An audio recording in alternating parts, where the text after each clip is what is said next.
Shalom and welcome to another Chamor podcast from abedan, teaching Noahide Judaism from Messianic Hebrews. It is Wednesday, the 2nd of April, 2025, and on the Jewish calendar, we are now on the 4th day, I think it is, Wednesday. Yeah, we're on the 4th of Nisan, the month of Aviv, the biblical month of Aviv. We're going to look at the calendar a little bit today, month of Aviv.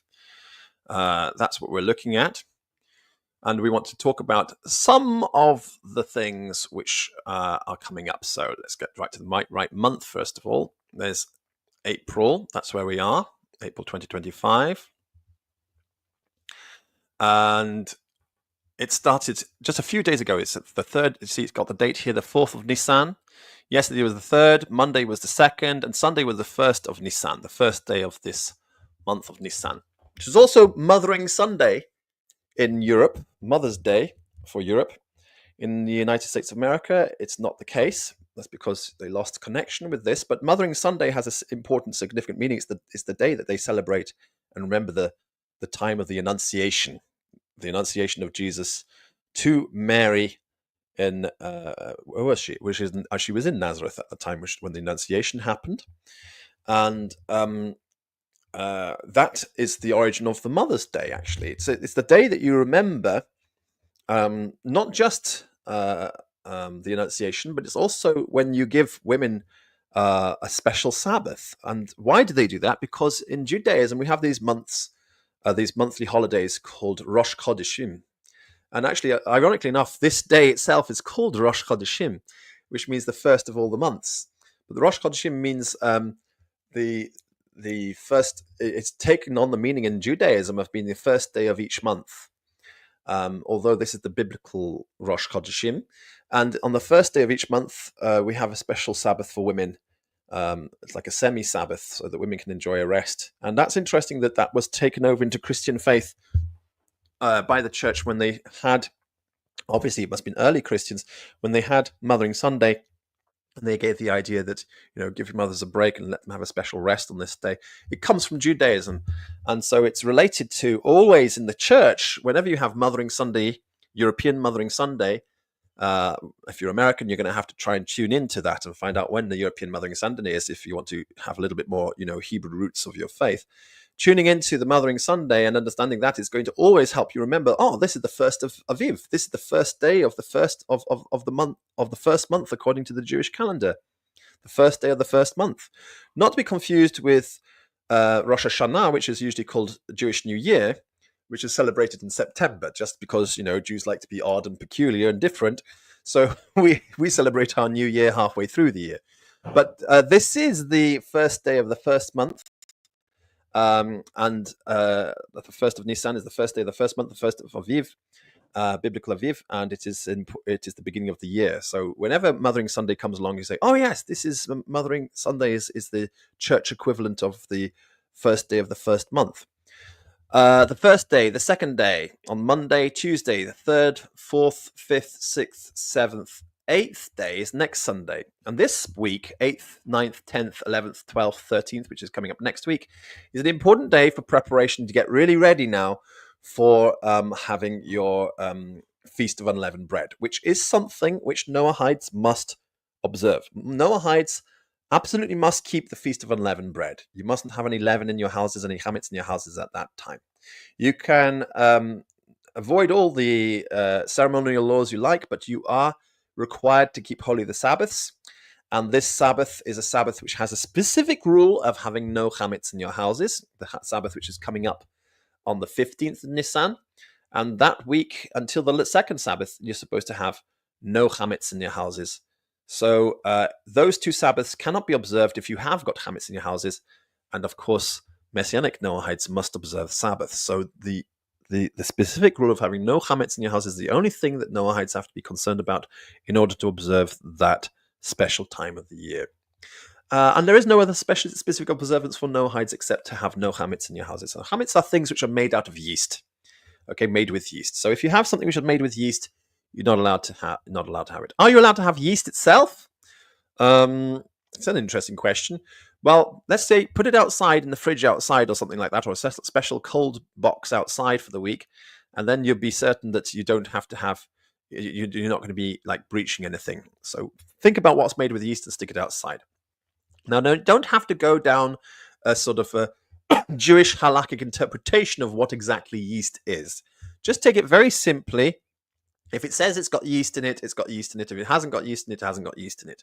Just look for the word yeast in the ingredients, and if it's got yeast, put it aside and don't have it in your houses for that time.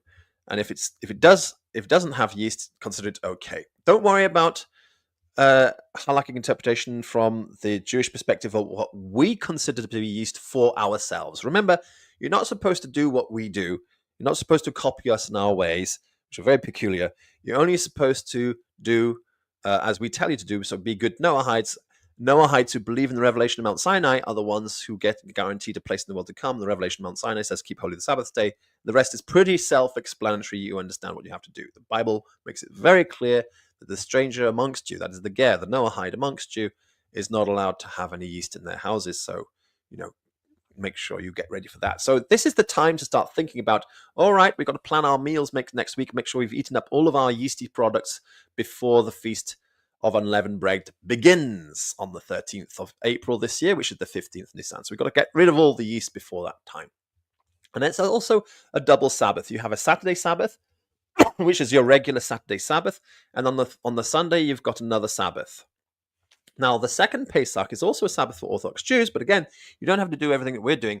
The 16th of Nisan is a special Sabbath because it's recognition and remembrance of the time for Noahides. We observe the Erev Pesach. We have at the beginning of the 15th, we have this Pesach Seder.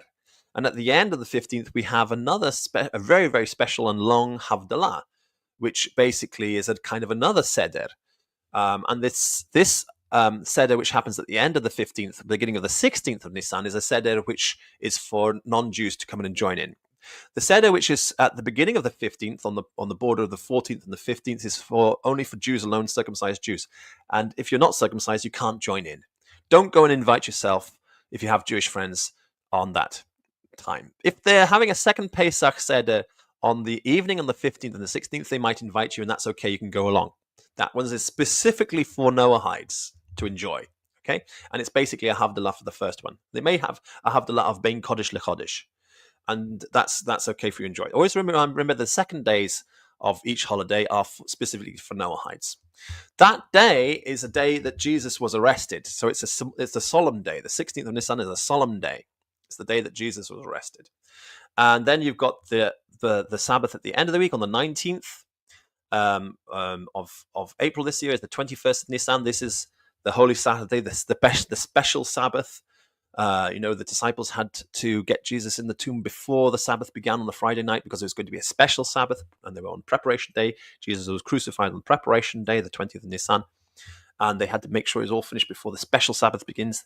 Again, this year it corresponds. The special Sabbath corresponds this year, very unusually, with the calendar, with the church calendar.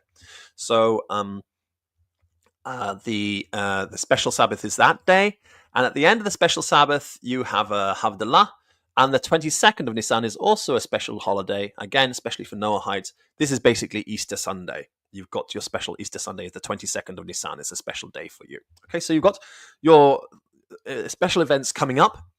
Next week, apart from planning to get rid of all of your chametz, you also, if you are going to go on pilgrimage, next week is the day you travel. And it's very important because next week is the week out of which the Islamic holiday of Hajj emerged. Okay, Hajj is usually celebrated from the 8th to the 13th of Dhul Hijjah, which once upon a time used to always correspond with the month of Nisan. Nowadays it doesn't, but once upon a time it did.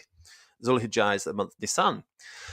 And so from the 8th to the 13th was the time when people would arrive in Jerusalem for their holiday, for the Hajj, for the celebrations. They would take the Qurban, Eid Qurbani they call it, Eid Qurban. They would take the Qurban out on the 10th of the month, that they still do today, as it is on the 10th of the month for Judaism. It's called Yom HaAliyah.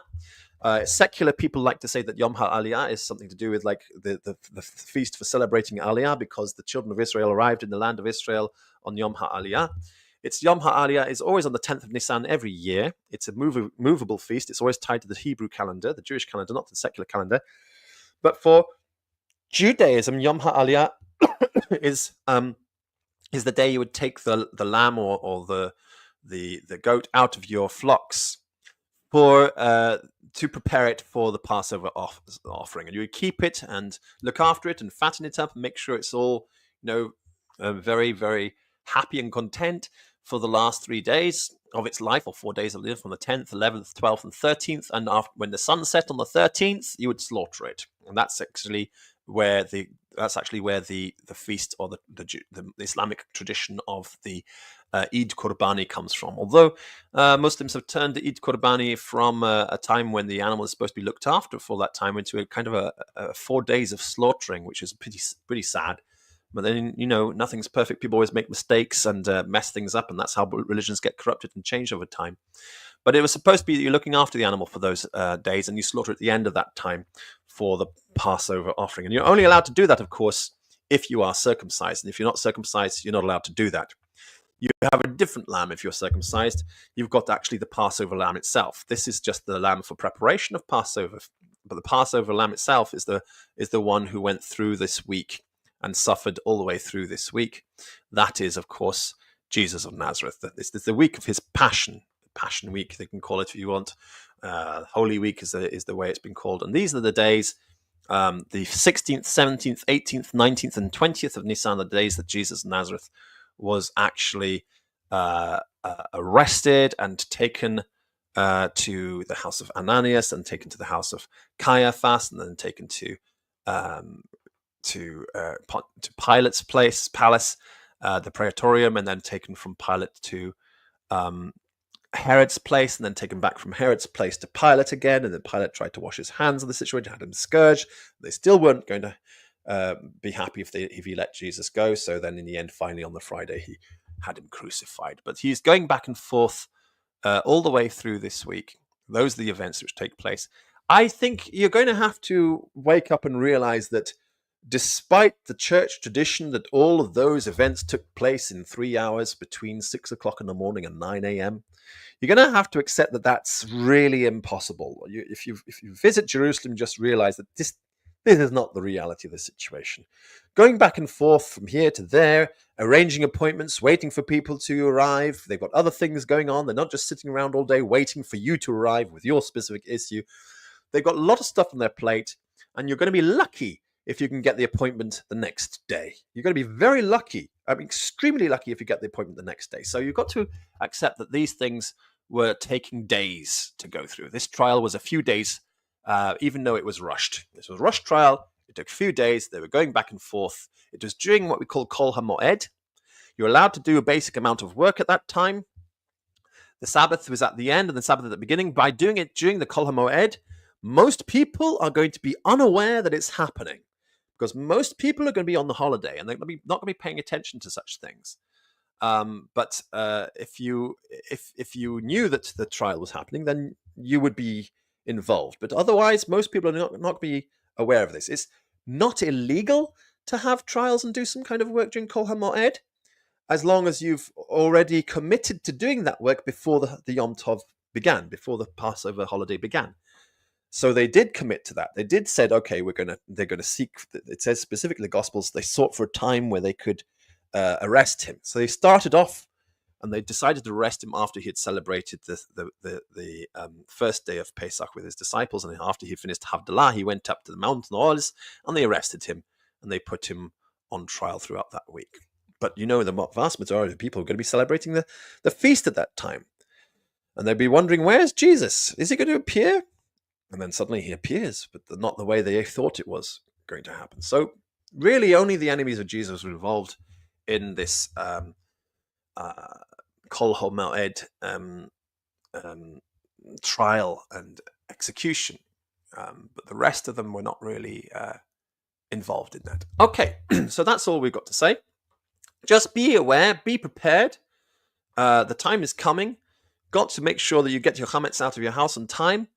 And you've got to be able to observe those days. So plan with your bosses in advance. Can I have the week off, please?